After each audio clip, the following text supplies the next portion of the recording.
අක්කි මම ඔයා ගැන නම් දන්නේ නැහැ. මම ඔයාව TikTok එකෙන් තමයි කලින්ම දැක්කේ. මම ඔයාගේ කස්ටමර් කෙනෙකුත් නෙමෙයි.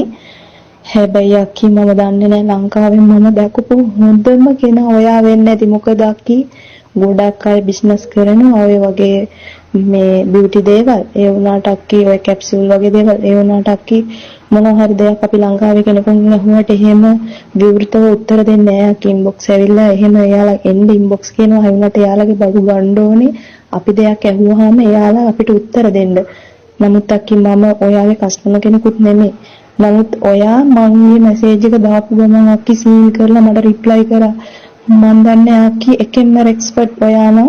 ඔයාගේ හිත මාර පිටියට හොඳයි අක්කි. මම දන්නේ නැහැ. මම ඔයාට ගොඩාක් ආදරෙයි අක්කි. ඔය මම දන්නේ අපේ ලංකාවේ ගොඩක් අය ඉන්නවා. ඔහොම නෑ මනුස්සකම. මනුස්සකම උත්තරන්න තියෙනවා අක්කි. ඔයා ළඟ නම් ඇත්තමයි. සාමාන්‍ය දැන් ඔයාගේ කස්ටමර් කෙනෙකුත් නෙමෙයිනේ මම අහන දේවල්ට උත්තර දෙන්න නේද? නමුත් ඔයාගේ මනුස්සකම උතුරන්න තියෙනවා අක්කි. ඇත්තම එකෙන්ම එක්ස්පර්ට් අක්කි ලංකාවේ. මම දන්නේ මම ලංකාවට ආව ගමන් ඔයාගෙන් තමයි අක්කි බඩු ඕඩර් කරන්නේ.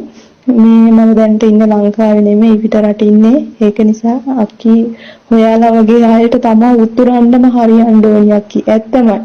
මනුස්සකම උතුරන්න තියෙනවා ඔයා ළඟ. මම ඔයාලට ගොඩක් ආදරේ අක්කි. ගොඩක් තෑන්ක්ස් අක්කි. ඔයාගේ මනුස්සකම නම් එකෙන්ම එක්ස්පර්ට් අක්කි.